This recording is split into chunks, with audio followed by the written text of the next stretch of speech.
প্রিয় দেশবাসী, আমরা অতীতে বারংবার বলে এসেছি, সাধারণ ছাত্র বা সাধারণ জনতা বলতে কোনো কিছুই ছিল না। সবই ছিল মেটিকুলাস ডিজাইনের অংশ। যাদের নিরস্ত্র সাধারণ ছাত্র জনতা বলা হয়েছিল, তারা কি আসলেই নিরস্ত্র ছিল? তারা কি আসলেই সাধারণ ছাত্র জনতা ছিল? এমন একটি গুরুত্বপূর্ণ ভিডিও আজ আমরা আপনাদের সামনে দেখাতে চলেছি, যেখানে স্পষ্ট দেখা যাচ্ছে একদল সেনার সামনে অস্ত্র হাতে এক ব্যক্তিকে আনন্দ উল্লাস করতে।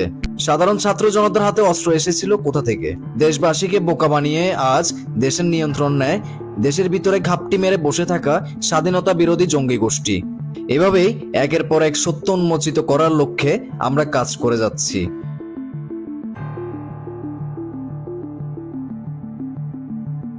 আমরা আরো একটি ছবি আপনাদেরকে দেখাতে চাই। এই ভদ্রলোক শিবিরের ক্যাডার জাকারিয়া নামে পরিচিত।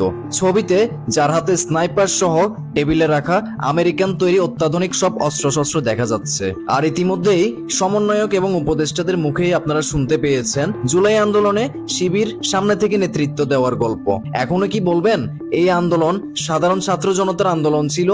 এখনো কি বলবেন মাননীয় প্রধানমন্ত্রী জননেত্রী শেখ হাসিনা তাদের চিনতে ভুল করেছিল? আপনাদের শুভবুদ্ধির উদয় হোক এই কামনা করছি।